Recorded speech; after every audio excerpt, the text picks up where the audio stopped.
bienvenidas, bienvenidos a esta nueva edición de Indiferente Virreinal. Este mes de junio estamos acabando ya el curso y nos hace muchísima ilusión y te agradecemos muchísimo, Paula, que hayas hecho pues el huequito para estar con nosotros. Paula Mues Ors es doctora en Historia del Arte por la Universidad Autónoma Nacional de México. ¿Lo he dicho bien? Sí. No, Universidad Nacional Autónoma de México, perdón. Es también asesora de seminarios, talleres de restauración en escultura policromada y pintura de caballete, profesora de la Escuela Nacional de Conservación, Restauración y Museografía del Instituto Nacional de Antropología e Historia. Tiene, bueno, como vemos, pues tiene distintas facetas, ¿verdad?, dentro de este universo que nos convoca. Sus intereses de investigación, tus líneas de trabajo son el arte de los siglos XVII y XVIII en la Nueva España. En particular, en el estatuto, te interesa mucho, ¿no?, pensar el estatuto del arte y los artistas virreinales, la gestualidad, los afectos, la circulación de las imágenes y el arte efímero. Así es. Entonces Paula, además de toda esta vertiente docente, investigadora, material también, porque pues eres un artista, ¿no?, en el quehacer. Ha sido también curadora, comisaria de distintas exposiciones, desde la que hablábamos antes, ¿no?, la de una exposición maravillosa, ¿no?, también a tres bandas, ¿no?, ese Pincit Mexici, pintado en México 1700-1790, que estuvo en México en el Fomento Cultural de Banamex, estuvo en Los Ángeles, ¿no?, con el County Museum Art, y estuvo en el Metropolitan de Nueva York, ¿no?, cerrando. También eres responsable de esa exposición de José Ibarra, El lenguaje de los afectos, o El lenguaje del afecto, para el Museo Amparo de Puebla, y hoy, y gracias a esa también, yo creo, notable e importantísima exposición que puedes estar hoy aquí, eres co-comisaria junto a Jaime Cuadriello de esa maravillosa exposición sobre la Virgen de Guadalupe, tan lejos, tan cerca, en el Museo del Prado.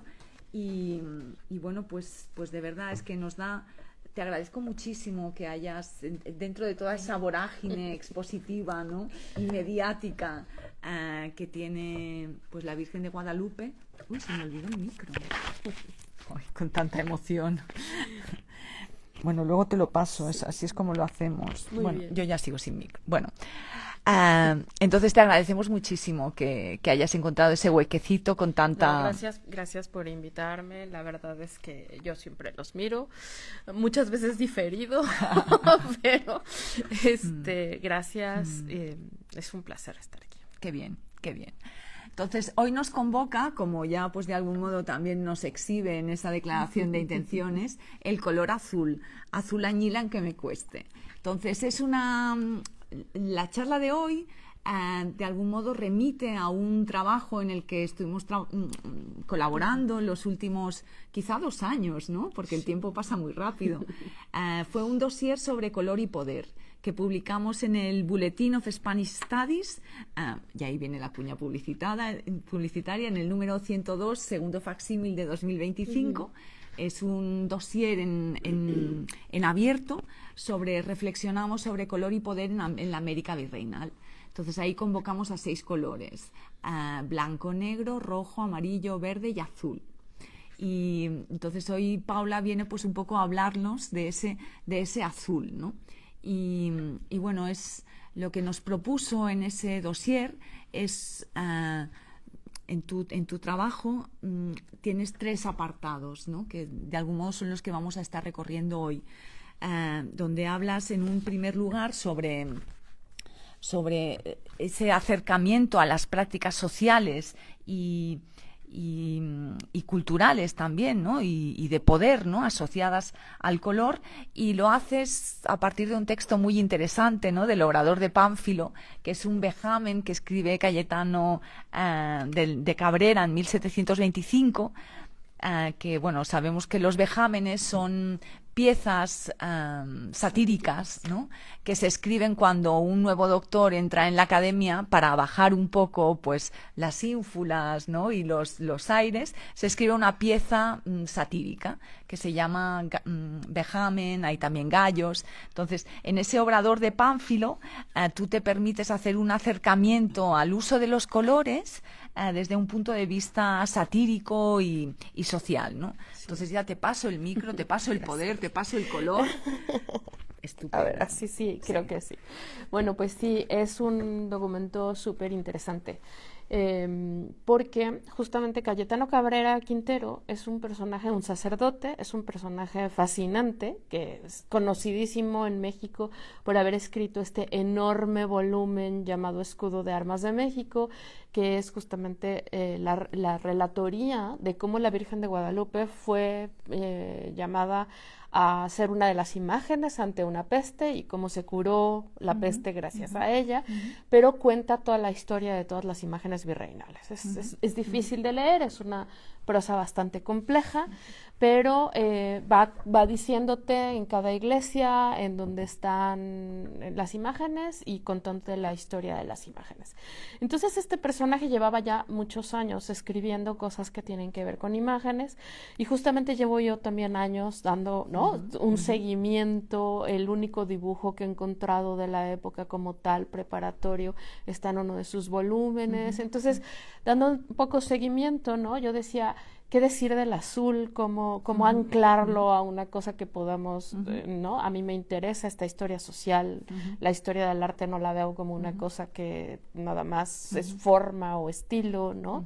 De hecho, no me acerco nunca por los estilos a la historia del arte. Entonces, Cayetano Cabrera y Quintero, pues, tiene una serie se conservan sus volúmenes en donde están sus manuscritos, y en uno de esos manuscritos están muchos vejámenes. Este en particular es un vejámen que pone como título, como decías, el taller de Pánfilo. Pánfilo era el pintor de Carlomagno, ¿no? Y entonces va diciéndonos un poco qué hay en ese taller, ¿no? Y el escenario para el vejámen es el taller de un pintor, y nos va contando un poco qué se encuentra y qué relación hay con los colores. Parece ser que se peleó terriblemente con la persona de la que se burla años después, como que incluso hay un pleito muy sonado con este personaje, porque él lo pone como un camaleón, un poco como un aprendiz de pintor, pero como un camaleón que es bastante perezoso y bastante terrible y que concreta todos los colores. Pero de Cayetano Cabrera sabemos que era amigo de José de Ibarra, el pintor que yo estudié en mi tesis doctoral y que luego también en otras ocasiones, como la exposición que decías. Y yo tengo ya incluso otro texto donde hablo de que seguramente como amigos, haciendo una estrategia conjunta, José de Ibarra le hablaba un poco más concretamente del arte, ¿no? Es difícil encontrar que un sacerdote pase de metáforas comunes justamente acerca de las artes. Y lo que vemos en este taller de Pánfilo es que tenía un conocimiento un poco mayor de cómo funcionaban algunas cosas, ¿no? Entonces, cuando menciona, por ejemplo, el blanco, menciona el albayalde y dice que el albayalde es caro, y va diciéndote un poco qué pasa con esos colores, ¿no? Entonces, hay asociaciones comunes como blanco igual a bueno, ¿no? Negro igual a malo, ¿no? Hay asociaciones que son como más así, más abiertas, ¿no? Más que otras personas podrían haber dicho lo mismo, pero luego habla de la paleta de colores y el orden específico que deben seguir los colores, y eso tiene relación a lo mejor con el Tratado de Palomino, que sabemos que están usando los pintores al mismo tiempo, porque sí habla de un orden específico de cómo acomodar esos colores, ¿no? Y pues al ser un vejámen, pues es hasta grosero a veces, ¿no? Es un texto que yo quisiera emplear un poco más, a escribir un poco más sobre él, porque Cayetano Cabrera y Quintero sabemos que es un hijo ilegítimo, que le permite, más bien que le impide seguir una carrera como él hubiera querido, siendo una persona sumamente erudita, conocedora, que tenía también buenos amigos en el gobierno y en otros lugares, ¿no?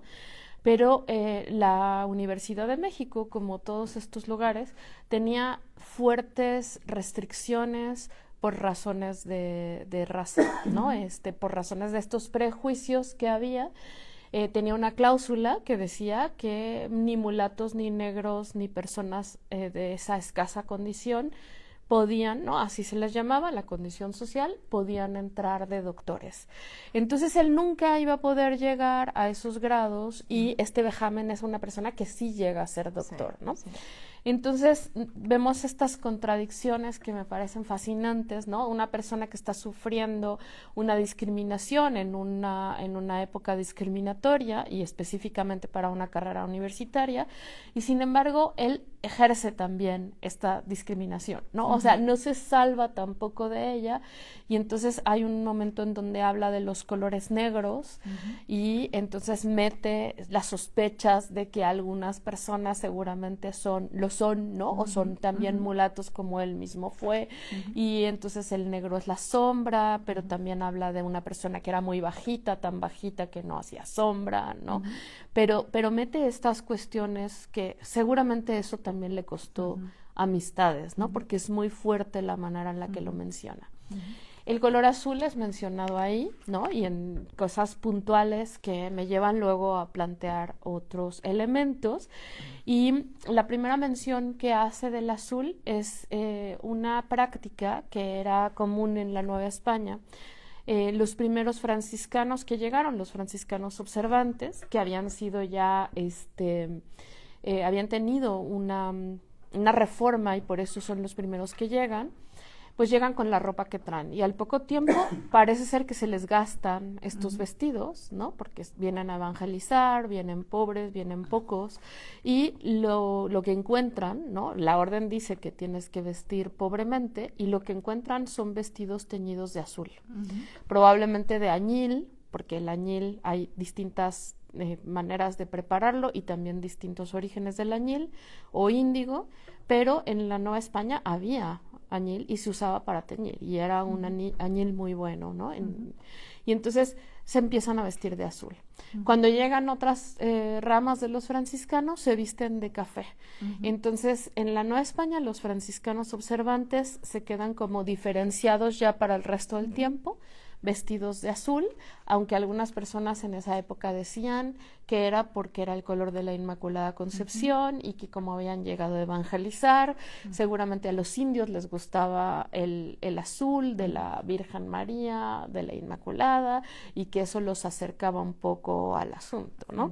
Entonces ahí también esto me gusta, ¿no? Una razón material, que yo creo que es la más lógica, el añil está ahí, ¿no? El añil se utiliza, se tiñe con añil, pero esto también sirve, ¿no? De alguna manera para una cuestión simbólica.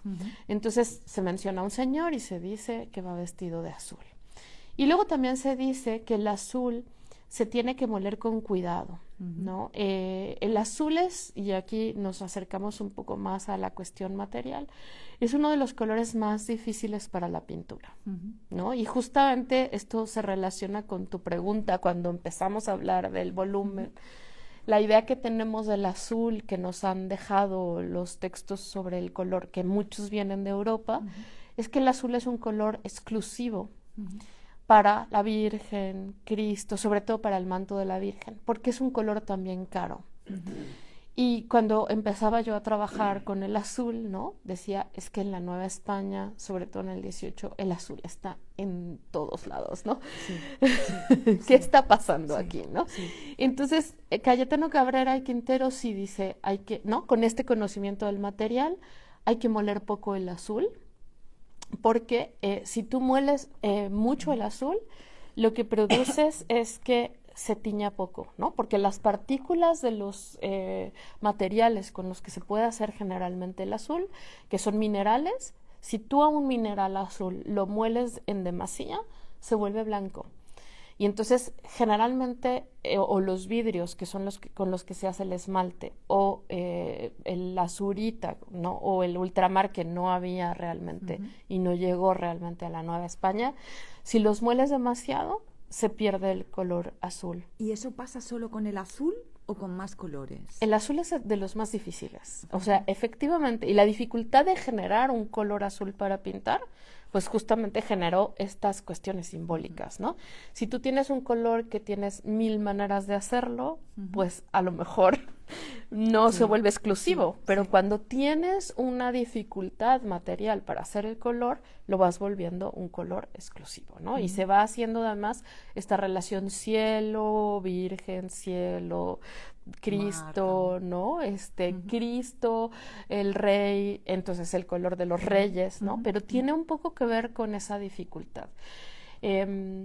Ahora que yo trabajo en la escuela de restauración que mencionabas, pues he tenido que aprender, o he querido también aprender muchísimo de estas cuestiones materiales, que yo como historiadora del arte no necesariamente las conocía, pero a partir de trabajar ahí me he interesado cada vez más en este aspecto y me queda muy claro justamente cómo hay cosas que pasamos un poco de largo, ¿no? Decimos cómo llegan los colores o cómo...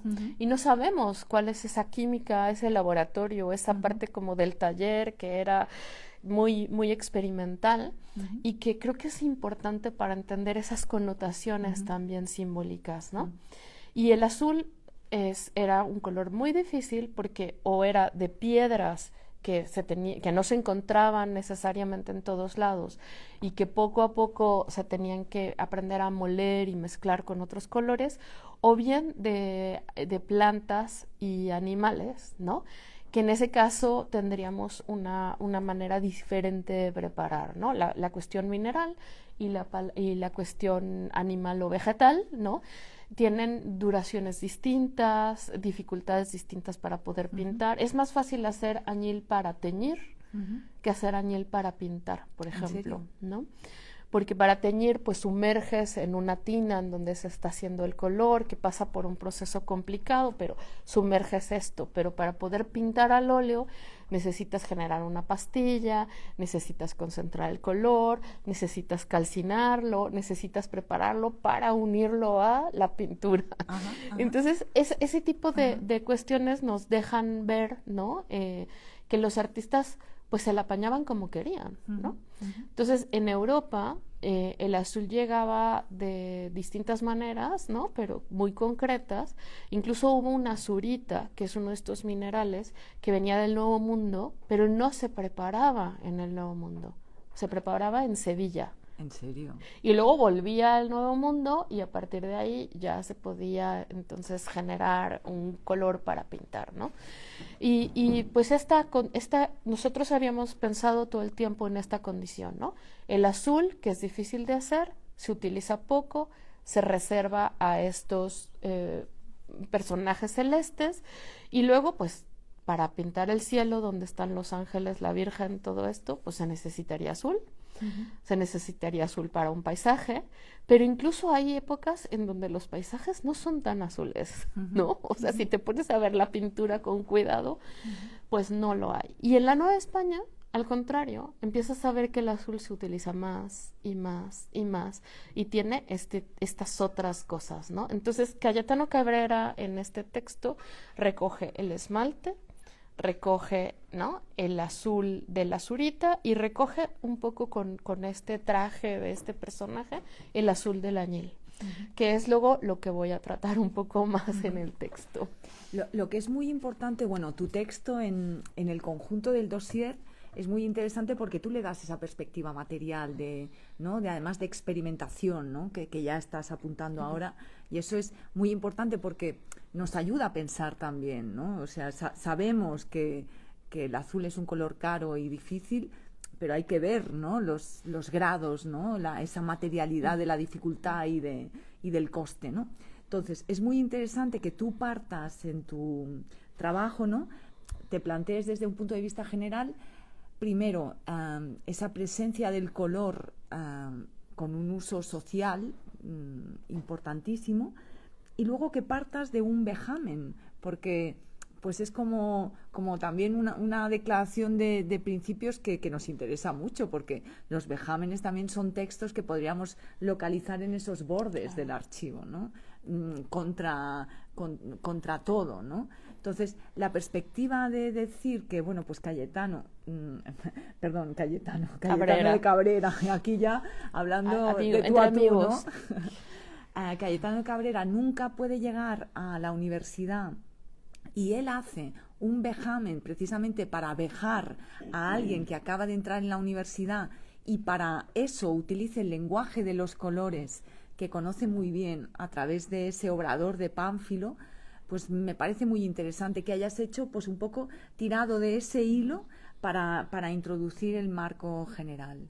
Y me parece muy importante, porque además también el azul, como decías, ¿no? Una idea que has apuntado ahora es que cada vez es más presente, está más presente, y claro, cuando llegamos a mediados del 18, con esos grandes pintores, el azul tiene una entidad. Ya se vuelve casi una cosa novohispana y yo creo que de orgullo, ¿no? Sí, y sí. antes de pasar, si quieres, al otro punto, es que a mí me parece que lo hice, ¿no? Buscar qué dicen los tratados, no nada más de la parte material, que sí tomo los tratados, pero buscar algunas referencias sobre la pureza o sobre el manto de la Virgen que lo sabía y que eran importantes. Pero a mí me gustan mucho estos textos, ¿no? Justamente que muestran estos márgenes y que te dejan ver más lo que la gente podría pensar. Y no nada más lo que se supone que podrían pensar, ¿no?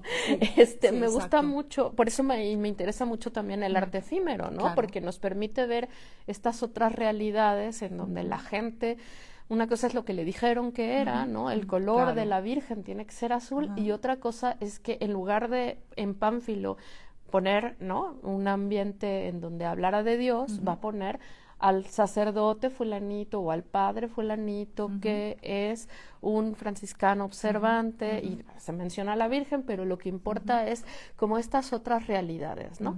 Y cómo codifican esos colores. Nada, simplemente antes, ya iremos avanzando, pero has nombrado algo que también nos interesa especialmente, ¿no? Los bordes del archivo, toda esa documentación, pero también la importancia de plantearse la ejecución, la performance, la materialidad de lo efímero. Porque, claro, leemos muchas veces relaciones de fiesta, ¿no? Se construyó un arco magnífico con estos emblemas, pero, claro, lo importante es cómo se leía y cómo se hacía, ¿no?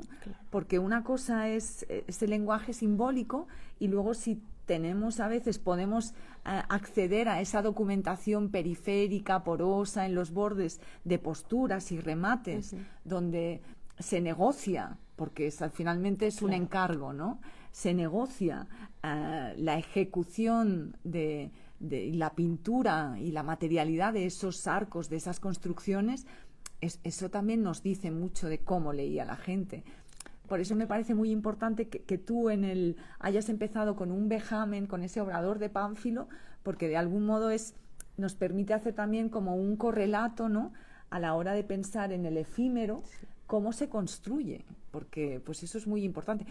Hablábamos el mes anterior, vino Ana Garriga, y hablábamos también de lo importante a veces, lo interesante también que es recrear, ¿no? Esas pequeñas menudencias que aparecen en los textos, esos artefactos, ¿no? Y nos hablaba de un globo terráqueo bordado en seda. Entonces, pues que sería interesantísimo, ¿no? Pues replicar, ¿no? Y hacer algo así. Claro, bueno, de hecho, el tema de la materialidad, la palabra, digo, no me quiero poner quizá muy técnica, pero la palabra materialidad está como muy de moda, ¿no? Y siento que está muy desbordada, que ahora la usamos muchísimo. Y yo he tratado como de ser cuidadosa, ¿no? Porque yo trabajo justamente con restauradores. Yo desde que trabajo en la escuela, ¿no? Estoy ahí, veo las obras, veo cómo los restauradores hacen, veo las implicaciones que tienen los materiales. Y siempre llamo a eso materiales, ¿no? Quizá esto es una hipótesis, por supuesto, y espero que nadie se enfade conmigo por decirlo, ¿no? Pero esta idea de estudiar como los materiales y de estudiar estas prácticas viene un poco de esta historia del arte del norte global, ¿no? que es la historia técnica del arte, que digo, me encanta y me parece increíble y maravilloso, en donde se analiza hasta el último milímetro de una obra, se tienen todos los aparatos para poder hacerlo, los aparatos a última moda para poder determinar de qué están hechas los materiales artísticos, cómo se hacían, ¿no? Tú estás en el Museo del Prado, que amo tanto, ¿no?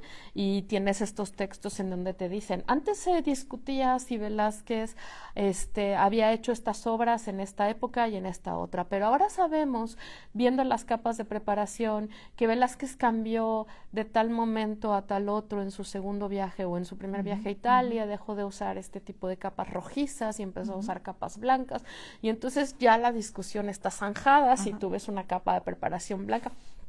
Y claro, todo eso es increíble cuando sabes que Velázquez fue, vino, entró, salió, ¿no? Tienes datos de todo y tienes los aparatos para hacer los análisis.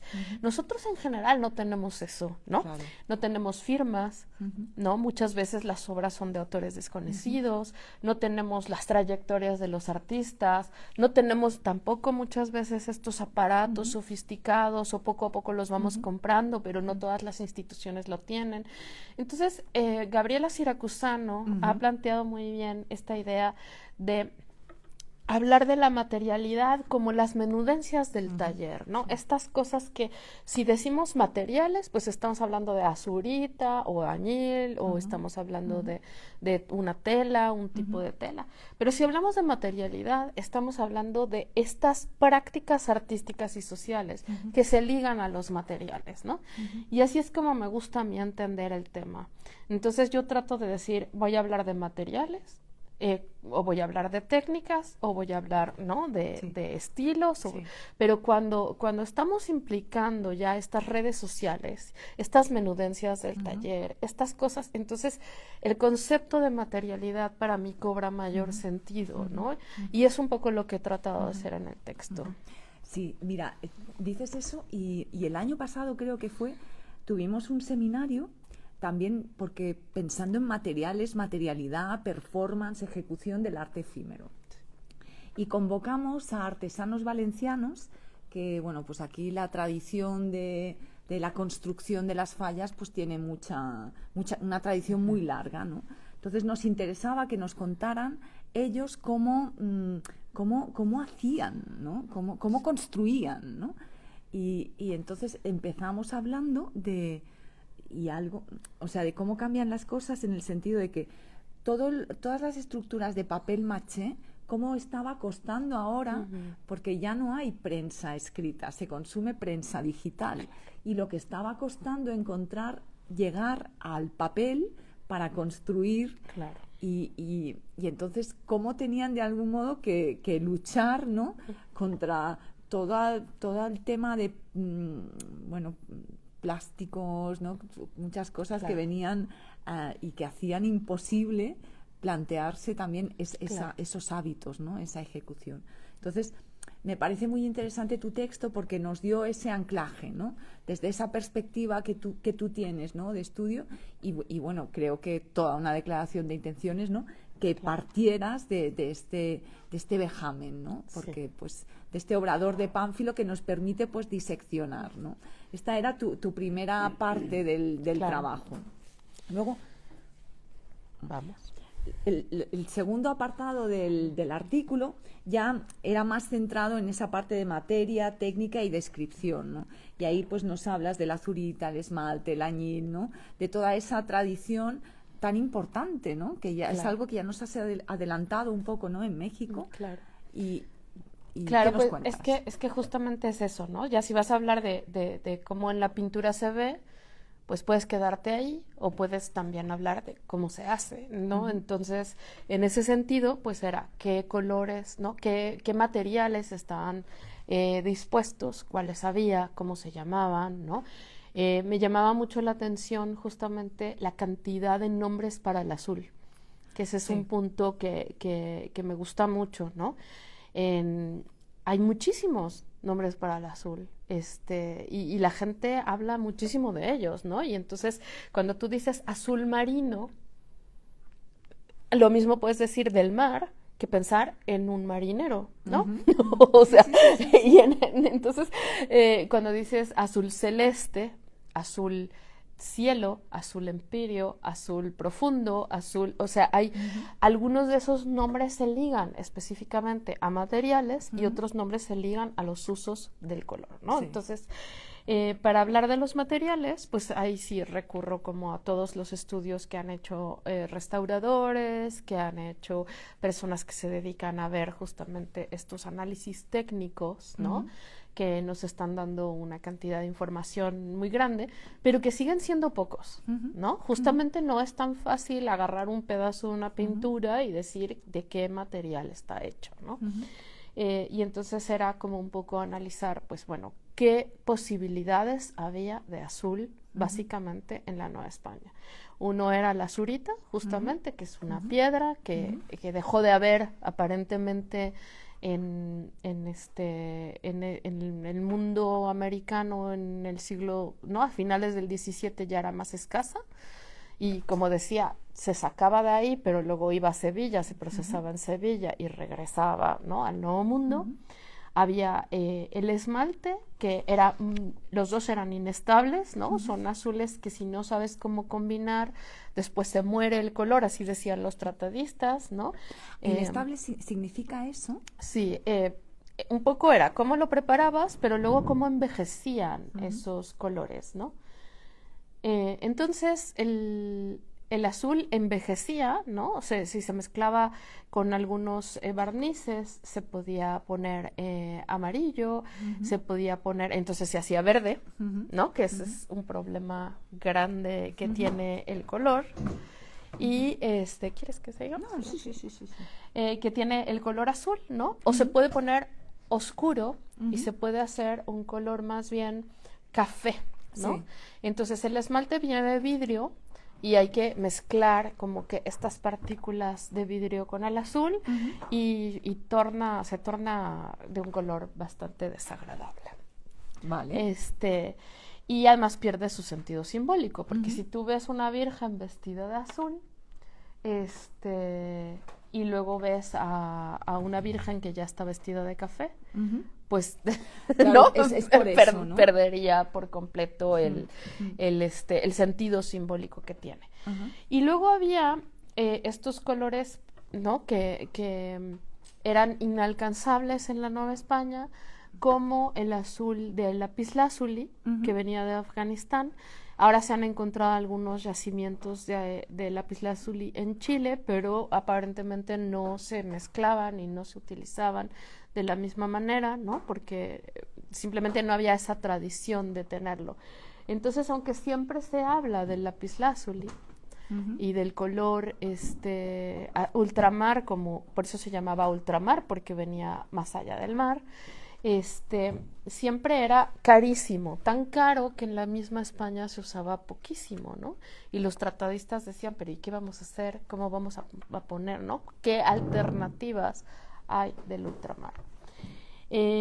Y entonces en la Nueva España se empezó a utilizar pronto el añil para pintar que decíamos, que al ser una planta, y al reaccionar con la luz, se decía que también era muy inestable, ¿no? Igual Ujú, que estos otros colores que podían perder su estabilidad y virar hacia verdes, hacia cafés, o perder el azul, se podían volver más oscuros, o ujú. se podían volver, ¿no? Simplemente otro color.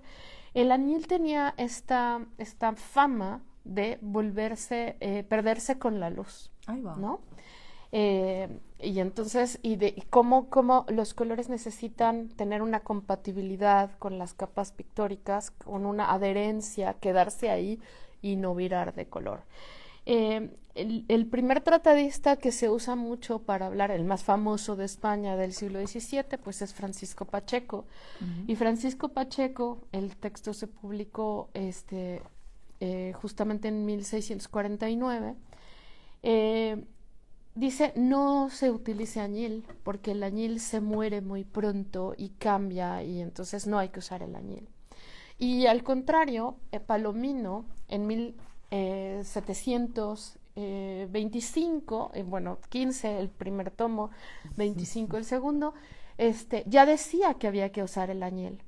Y nosotros en la pintura novohispana hemos empezado a encontrar añil antes de Palomino, ¿no? Es decir, Palomino va a normalizar el uso del añil para pintar en un tratado para Europa, diciendo que es difícil de preparar, que es difícil, que a veces se pierde el color, pero que se puede utilizar el añil si se prepara bien. Pues años después de que en la Nueva España ya se está utilizando, ¿no? Entonces, de hecho, nosotros creemos que el añil se empezó a utilizar primero, se empezó a ensayar desde finales, ¿no?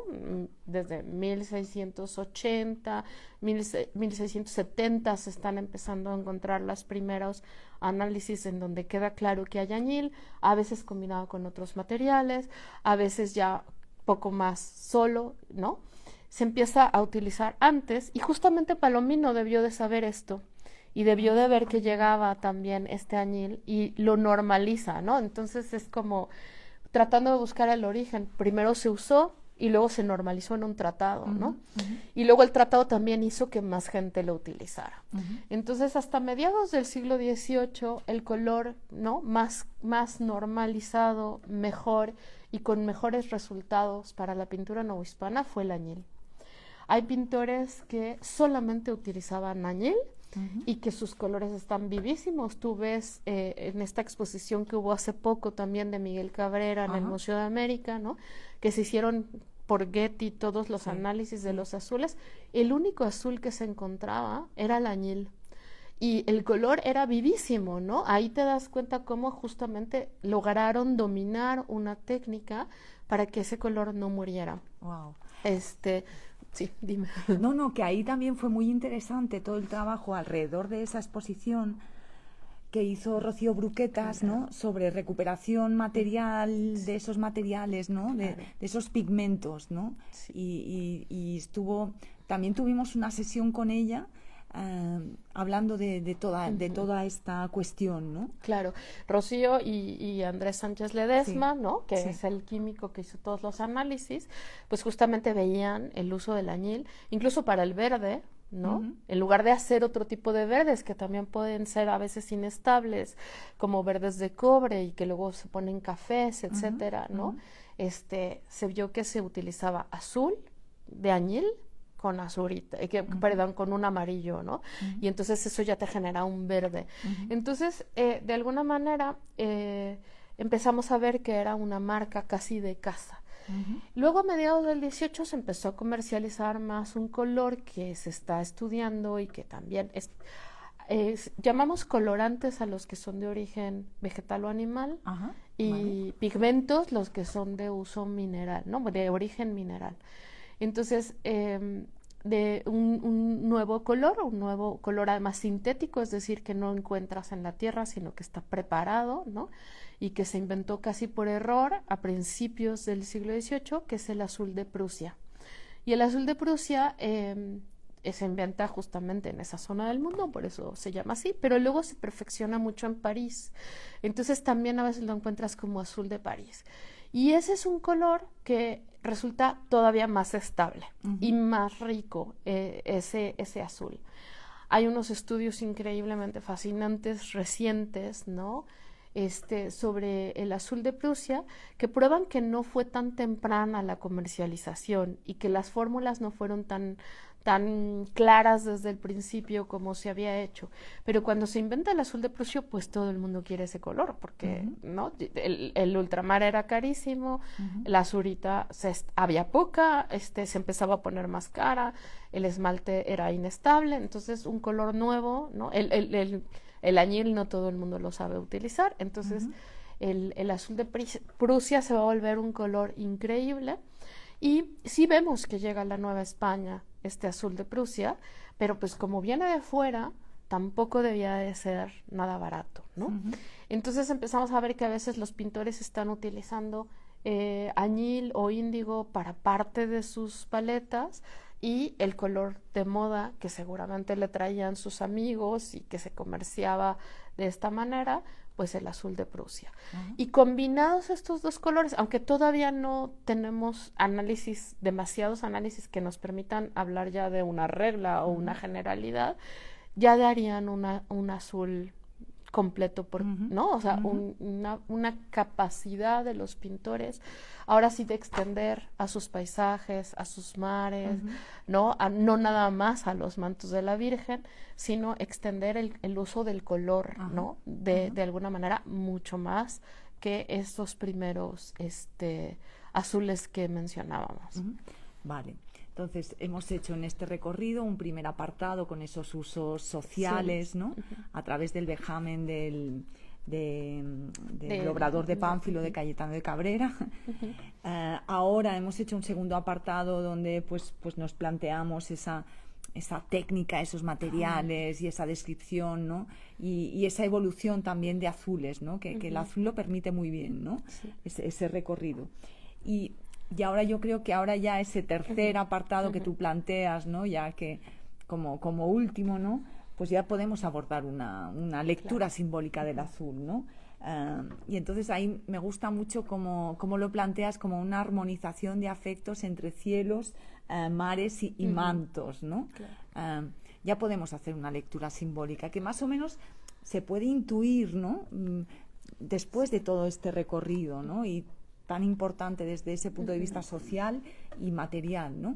Pero danos esa última lectura. Y es que justo, ¿no? Si yo hubiera empezado como empecé, la investigación solamente hablando de esta idea de el azul es para la Virgen, para los reyes, para no sé qué, a la hora de contrastarlo con la pintura, hubiera dicho, pues no en la Nueva España, no en la Ciudad de México, que es lo que más estudio, porque ahí hay azul desde antes y en todo el siglo XVIII de forma más extensa, ¿no? Y entonces justamente no es que se pierda por completo para nada, ¿no? O sea, el manto de la Virgen siempre va a ser azul y es importante que lo sea porque es esa tradición iconográfica que nos deja justamente ver que es la reina de los cielos, que usa un color que es ese color caro, que es ese color que denota ya de entrada que es una persona importante, ¿no? Que está ahí. Pero, por ejemplo, para el cielo mismo, vemos muchos cielos blancos, amarillos y rosas. Y nosotros tenemos la idea, claro, de el cielo es azul, ¿no? Y mucho tiempo en la pintura se estaba viendo que el cielo en realidad era poco azul y mucho de estos otros colores, ¿no? Y entonces ya al ver la pintura, pues lo que hice fue ver casos concretos de pintura en donde teníamos, por supuesto, este uso del azul simbólico, el color de la Virgen, ¿no? Y entonces ahí empecé a analizar algunas obras en donde esto era clarísimo, ¿no? El manto de la Virgen, en una Virgen de Belén, muy hermosa, que aunque no a todas le han hecho análisis, ¿no? Pero ves el tono del color azul, esa representación del terciopelo, esa representación, ¿no? Justamente de el azul con el dorado del manto de la Virgen que está coronada, llena de joyas, ¿no? Y pues ahí tenemos esa como interpretación clara que tiene que ver con esta idea de la reina, ¿no? Y luego analizo también, un texto muy bonito, ¿no? De Rivadeneira, que habla de que cuando escribía de la Virgen lo escribía con tinte azul, ¿no? Con la misma tinta iba a codificar que estaba hablando de la Virgen María. Entonces esta relación del azul con la Virgen, y analizo ahí algunas otras pinturas, en donde sí está en la Virgen, pero también en otros de los personajes de la familia de la Virgen, que se extiende un poco y que son azules muy intensos y que justamente van sirviendo para armonizar todo el tono de la pintura, ¿no? Sí quisiera decir que no lo metí mucho en el texto, pero la pintura novohispana del siglo XVIII durante mucho tiempo fue tratada como una pintura menor, ¿no? Y yo creo que también pasa un poco en España, o sea, la pintura que se estudia más es la pintura del 17 y la pintura del 18 ya es como, no nos importa tanto, ¿no? Y eso en la Nueva España, ¿no? En México pasaba un poco igual, ¿no? Vamos a comparar a los grandes artistas españoles con los artistas del 17. Y entonces durante mucho tiempo se dijo que la pintura del 18 era demasiado dulce, demasiado murillesca, demasiado almibarada y por lo tanto femenina. Y pues claro, ¿no? Femenino peor que masculino, ¿no? Y entonces a nosotros nos gusta Zurbarán y lo rancio, recio, recio, y entonces vamos a ser varoniles y entonces nos gusta una pintura de claroscuros, profundos, ¿no?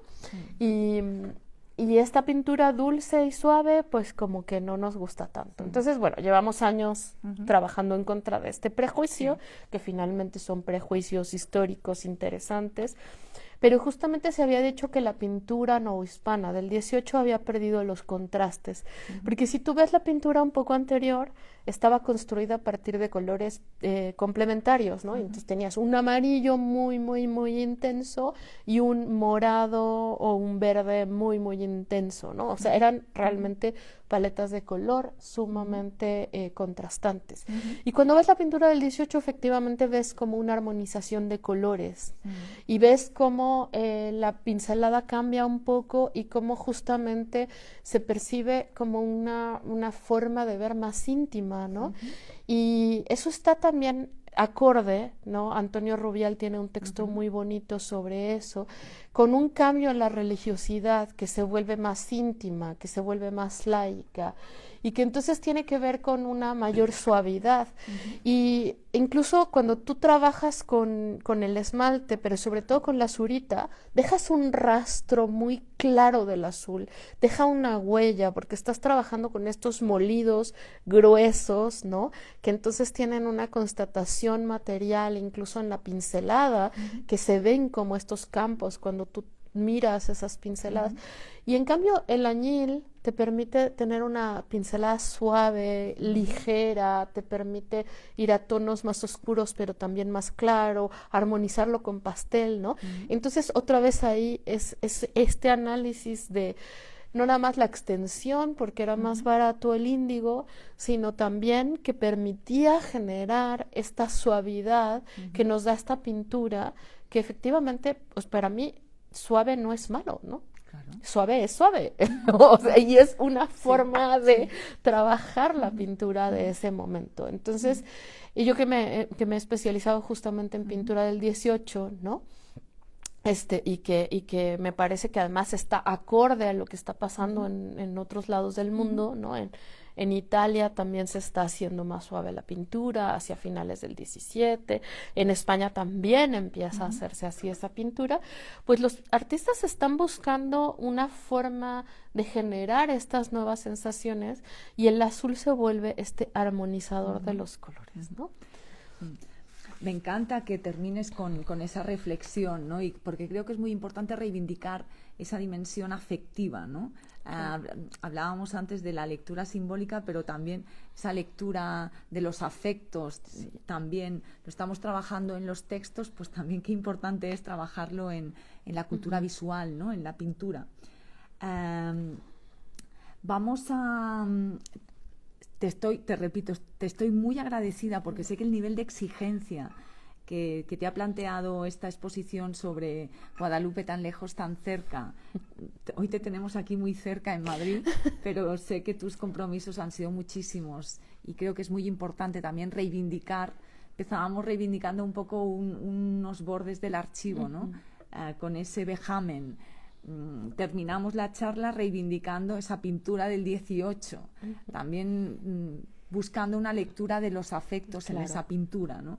Entonces, creo que también es muy importante todo el trabajo que habéis hecho Jaime Cuadriello y tú con esta exposición en el Prado, ¿no? de la Virgen de Guadalupe. Es muy importante también reivindicar esta figura, ¿no? Entonces, de verdad que te agradezco muchísimo porque sé que estáis...